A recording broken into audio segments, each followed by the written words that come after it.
सभी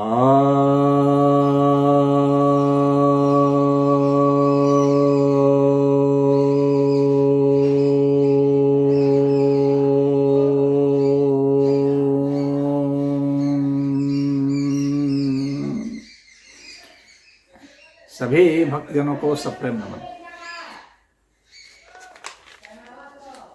भक्तों, एक महत्वपूर्ण बहस चल रही है हमारे देश में। आज से नहीं बल्कि आज़ादी के समय से ही चल रही है बहस। वह है न्यायाधीशों से संबंधित। न्यायाधीशों की जवाबदेही कुछ तय नहीं है। हम लोग के संविधान में यह एक बहुत बड़ा फॉल्ट है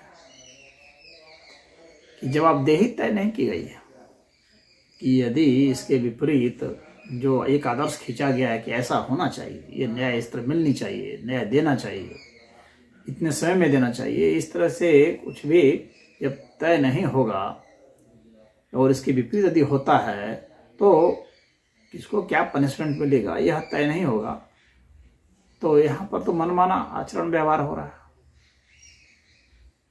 कि कोई जवाबदेही तय नहीं है न्यायाधीशों की कि यदि वे केसों का निपटारा नहीं करते हैं, अपने कार्यकाल में कितना केस वे निपटाएंगे, कम से कम एक वर्ष में वे कितना केस निपटाएंगे कम से कम,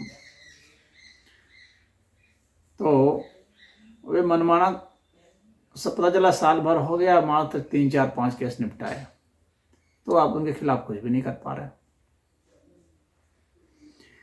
तो परिणाम यह हो रहा है कि करोड़ों केस पेंडिंग है।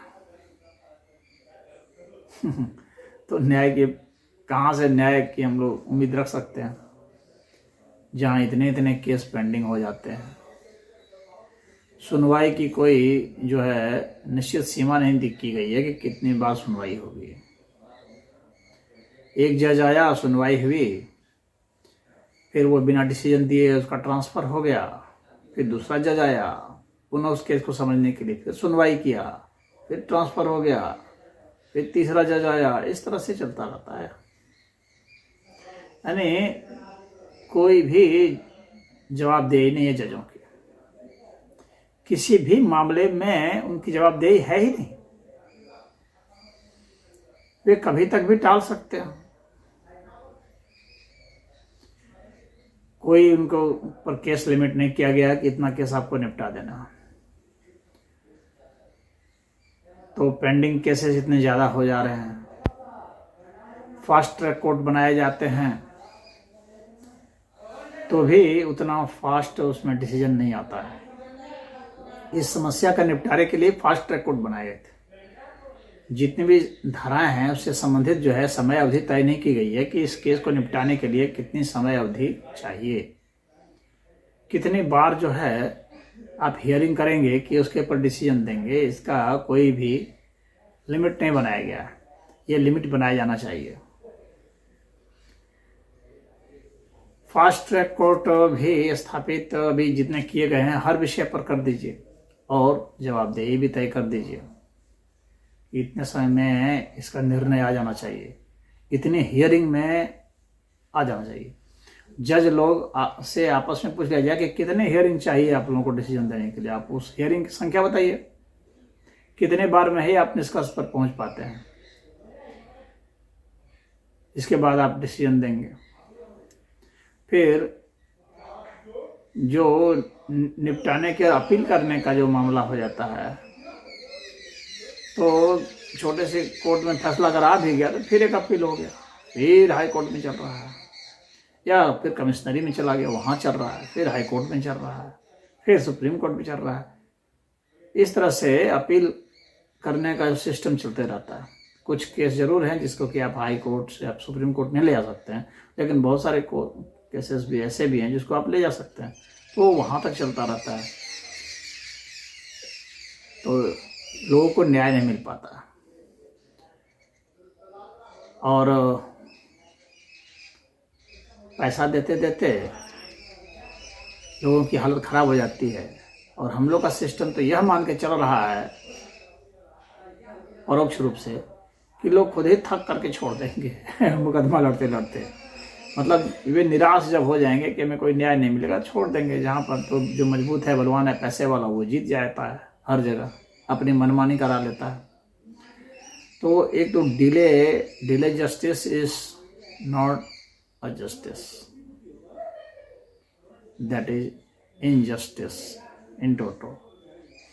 हम जो देर की जो न्याय है वो वास्तव में न्याय नहीं कही जा सकती है। तो एक तो देरी होगी, एक तो मिलेगा नहीं, मिलेगा तो बहुत देरी होगी, उसको भी नहीं मिलना कहेंगे। कितने लोग जो है समस्याओं के लिए बहुत सारा कुछ कई जगह आंदोलन करते हैं, कहीं लिखते हैं, कहीं बोलते हैं, दबाव बनाते हैं।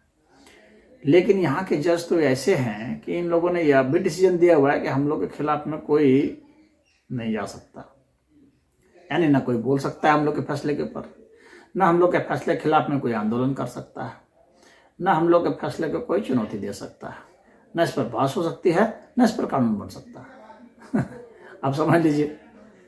यानी जज ने अगर कोई गलत फैसला दिया है तो फिर यह क्यों नहीं माना जाएगा कि वह बिक गया था? यह क्यों नहीं माना जाएगा कि उसने पैसे लिए थे? क्यों नहीं माना जाएगा कि उसने पक्षपात किया है, अपने लोगों से मिल करके अपने लोगों के समर्थन में बात कही है? क्यों नहीं माना जाएगा? तो यह जो है एक बहुत विवाद का विषय रहा है। और आप जज के खिलाफ में बोलेंगे तो अवहेलना के मामले में आपको जेल में डाल दिया जाएगा, यानी उनके खिलाफ भी आप नहीं बोल सकते। वे जैसा हैं, जैसा चला रहे हैं, बस मनमानी उनको होनी चाहिए। कहने का तात्पर्य यही है कि वे जो चाहें, जैसा चाहें, उनको करने दिया जाए। यदि वे घूस भी लेते हैं तो उनको लेने दिया जाए। आप नहीं कह सकते कि क्यों आप घूस ले रहे हैं, उनके खिलाफ आप नहीं बोल सकते। मीडिया में चर्चा भी नहीं की जा सकती है, अन्यथा जेल में डाल दिए जाएंगे। यह हालांकि संविधान में ये नहीं बनाया गया है कि इस तरह से करने से जेल में डाले, लेकिन वे लोग अपना खुद नियम ऐसे बनाए हुए हैं। यानी जजों ने स्वयं नियम बनाया हुआ है कि जेल में डाल दिया जाएगा। यानी उन्होंने स्वयं भी अपने एक लॉ बना लिया है, यानी वे लॉ मेकर की भी भूमिका में आ गए हैं। यह कितनी अजीब वो गरीब बात है। वास्तव में यह उनका एक बहुत बड़ा अत्याचार है, बहुत बड़ा अन्याय वे कर रहे हैं जनता के ऊपर। उन्होंने एक तरह से अपहरण कर लिया है, पूरी व्यवस्था का अपहरण कर लिया है। वे एक तरह से सरकार को चला रहे हैं, वे संविधान को चला रहे हैं, सरकार को चला रहे हैं, पूरी देश की जनता को चला रहे हैं। इस तरह से उन्होंने हड़प कर लिया है, अपहरण कर दिया। और कितना उनको सुरक्षा मिले यह भी उन्होंने व्यवस्था कर रखी है। रिटायर्ड भी जज जो है उसको 40 एम्प्लॉय चाहिए। जो रिटायर हो गया है, नौकरी जिसकी खत्म हो गई है, वो अभी 40 कर्मचारी रख रहा है। क्यों? सिक्योरिटी की तो बात समझ में आती है कि चलो भाई कुछ सिक्योरिटी इनको चाहिए, इन्होंने कुछ फैसले दिए होंगे जो इनके खिलाफ में बात चली गई होगी। लेकिन 40 कर्मचारी क्यों चाहिए? उसका खर्चा कौन देगा? जजों को तो समझना होगा कि भाई टैक्स, जनता का टैक्स का पैसा से ही आप हैं और जनता पर शासन कर रहे हैं। कहाँ आए थे न्याय देने के लिए? कहाँ शासन कर रहे हैं? वो तो सरकार के ऊपर भी शासन कर रहे हैं, सरकार को भी कह रहे हैं कहाँ क्या नियुक्त करो, कहाँ नहीं नियुक्त करो। हर निर्देश सरकार को दे रहे हैं, आदेश सरकार को दे रहे हैं। तो सबसे ऊपर उठ गए और हड़प लिया, लोकतंत्र को हड़प लिया। हम लोग का देश जो है खूब मनाता है कि लोकतंत्र है, लोकतंत्र है। यहाँ लोकतंत्र है क्या? यहाँ कोई लोकतंत्र नहीं है। जनता की भूमिका मात्र जो है अपने जनप्रतिनिधि को चुनने में 1 सेकंड के लिए है, जितने में वो वोट दे रहा है। 1 सेकंड में वोट दे दिया, फिर उसकी कौन सी भूमिका है? फिर तो जनप्रतिनिधि चुने गए, वे अपना जो मन से कानून बनाते हैं, बना रहे हैं। और न्यायाधीश हैं वो इन नेताओं के ऊपर जो मनसूबादेश पारित करते हैं। कोई भी कानून संसद बना दे तो उसको ये खारिज करने में समर्थ हैं। वो कह सकते हैं कि ये संविधान के अनुरूप नहीं है, गैर संवैधानिक है, इस तरह से यह खारिज किया जाता है कानून। और कानून के विषय में वे कहेंगे कि हमसे ज़्यादा कानून कौन जानता है, कोई बहस नहीं कर सकता उनसे। वकील भी बहस करेंगे तो फैसला जज ही देगा। वकील तो बहस करेंगे, फैसला जज देगा। उनके फैसले के ऊपर कोई फैसला नहीं दे सकता। यानी वे किसी के प्रति जिम्मेवार नहीं है, ना पार्लियामेंट के प्रति जिम्मेवार है, न सरकार के प्रति जिम्मेवार है, न जनता के प्रति जिम्मेवार है। उनकी सारी व्यवस्था अपनी है, हर व्यवस्था वे अपनी की, यहाँ तक कि अपना सिलेक्शन भी वे खुद कर रहे हैं। यानी कौन जज बनेगा इसका फैसला भी जज ही करते हैं। कोई किसी बॉडी को इंटरफेयर नहीं करने देते हैं। कहते हैं कि ये हम लोग कौन बढ़िया जज है कौन नहीं, इसका फैसला हम लोग कर सकते हैं क्योंकि हम ही लोग जानते हैं कि कौन जज बढ़िया है। उनकी ये दलील होती है कि कौन जज बढ़िया है इसका ये तो जज ही जानता है, ये सरकार क्या जानती है। और कोई खाली अगर पढ़ ले, जैसे सरकार बात करती है कि भाई कंपटीशन से आने दीजिए, जैसे हर विभाग में कंपटीशन से आते हैं तो उसी तरह से इसमें आने दीजिए। नहीं, उस तरह से नहीं आएगा। हम लोग जानते हैं कौन सा जज कर सकता है, क्योंकि जज के लिए खाली डिग्री नहीं चाहिए, खाली किताब का ज्ञान नहीं चाहिए, बल्कि अनुभव भी चाहिए। तो यही बात जनाब हर चीज में लागू की जा सकती है ना। हर चीज के लिए यही होता है। फिर सभी विभाग में ट्रेनिंग की बात क्यों होती है? या तो एक इंजीनियरिंग में भी चाहिए कि इंजीनियरिंग की डिग्री लेने से काम नहीं चलेगा, अनुभव भी चाहिए, तो फिर उस आधार पर इंजीनियरिंग का भी एग्जाम नहीं होना चाहिए।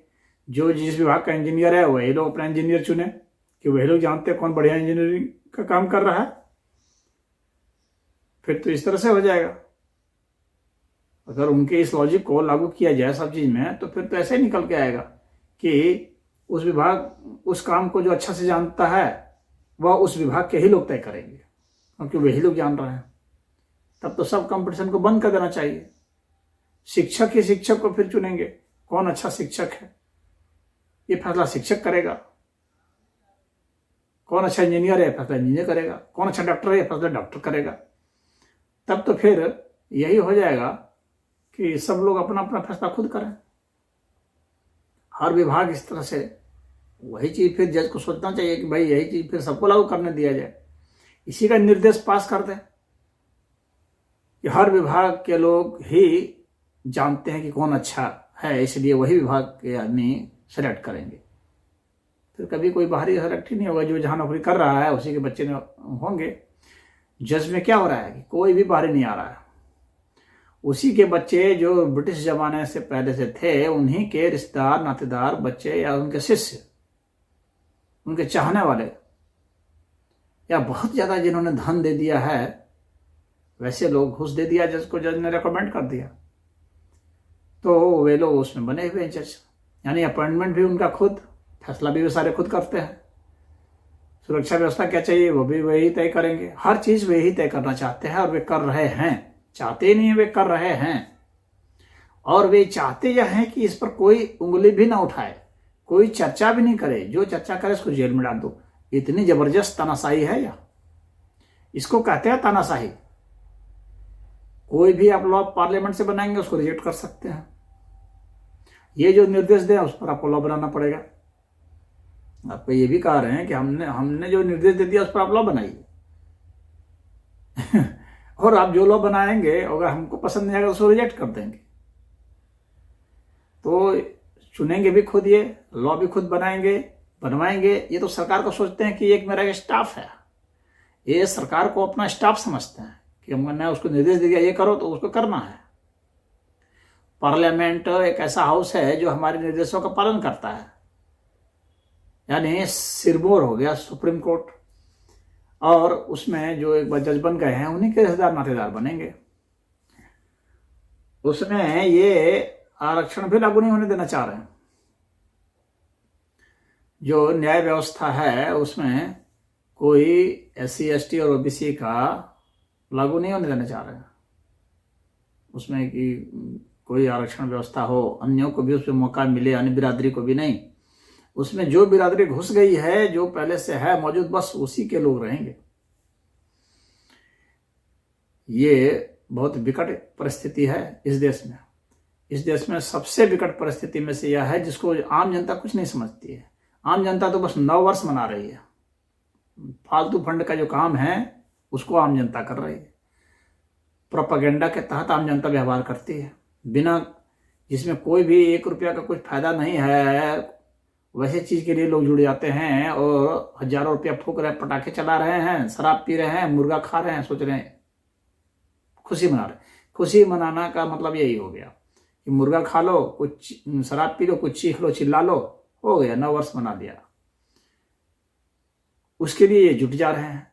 लेकिन जहां जिस चीज के लिए जुटना चाहिए, जिस चीज के लिए इनको प्रयास करना चाहिए, उसमें कोई घर से नहीं निकलेगा। अगर किसी को कह दिया जाए कि आओ इस चीज के लिए, तो सब लोग अपने घर में, नहीं हम लोग पास टाइम नहीं है, हम लोग फुर्सत नहीं है, हम लोग पास पैसे नहीं है। और ये फर्जी त्योहार सब जो बना दिए हैं पूंजीपतियों ने, उसके लिए इन लोग पास टाइम ही टाइम है, पैसे ही पैसे है, तो कहां से। और फिर सोचते हैं कि न्याय नहीं मिला, फिर सिर्फ व्यवस्था से शिकायत सिर्फ करते हैं। उस व्यवस्था के लिए क्या आप करना चाह रहे हैं, कहाँ क्या बोल रहे हैं, कहाँ एकत्रित हो रहे हैं, एकजुट हो रहे हैं, सड़कों पर क्यों नहीं आ रहे हैं? सड़कों पर आइए, न्यायालय का घेराव कीजिए, नेताओं का घेराव कीजिए। हर व्यवस्था तभी बदलेगी, क्योंकि हर व्यवस्था से परेशानी जनता को ही है, आम लोगों को ही परेशानी है। न न्यायाधीशों को कोई परेशानी है, न नेताओं को कोई परेशानी है। वो तो नेताओं का ईगो हैसल हो रहा है कि हमारे ऊपर भी कोई बैठ गया है।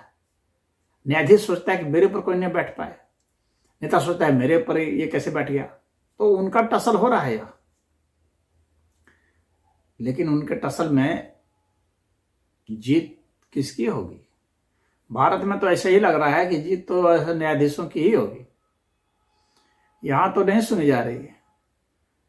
बड़ी भारी भारी बहुमत की सरकारें भी आ गई, लेकिन मजाल है कि कोई ऐसा नियम बना दे जो कि जजों के अधिकारों को बाधित करती हो। जजों का जो एक अधिकार है, जो उनका तानाशाही रवैया है, उस पर कोई अंकुश लग जाए, कुछ नहीं लग रहा है। नेताओं को तो जनता हटा भी देती है 5 साल में, जजों को नहीं हटा सकती। कितना बड़ा दुर्भाग्य है यह। ये लोकतंत्र हमारा है नहीं, खत्म हो चुका है। झूठे लोकतंत्र का गाना गा रहे हैं।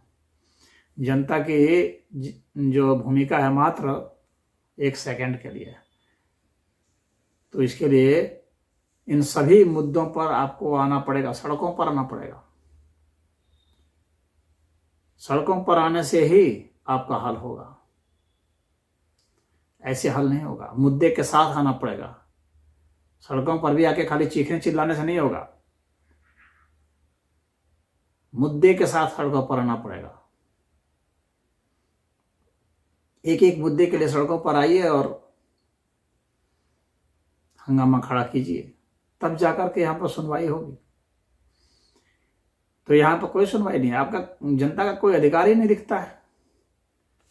छोटे मोटे वो दे करके खिलौने भगा दिए जाते हैं। टीवी का डिबेट झूठ मूठ का देख रहे हैं आप लोग और समय पार कर रहे हैं।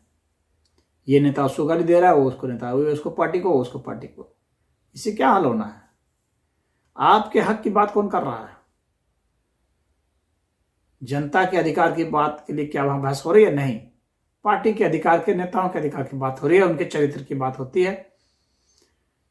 और कभी भी हल नहीं निकल रहा है। हल निकलने के लिए सिर्फ और सिर्फ इस देश में अब सड़क बच गया है, क्योंकि जिनके ऊपर आप भरोसा करते थे वे सब बिक चुके हैं।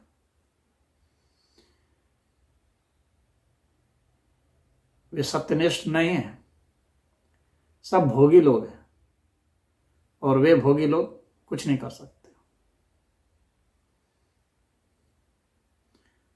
और आपके साधु संत सब हैं, उनको तो कोई सरोकार ही नहीं है। वे तो बस अपना अपने धंधे में लगे हुए हैं, अपना पैसा कमाने में और जो है शिष्य कमाने में लगे हुए हैं, सब वो उस कमाई में लगे, तो उनको इस पर न्याय व्यवस्था से कोई मतलब ही नहीं है।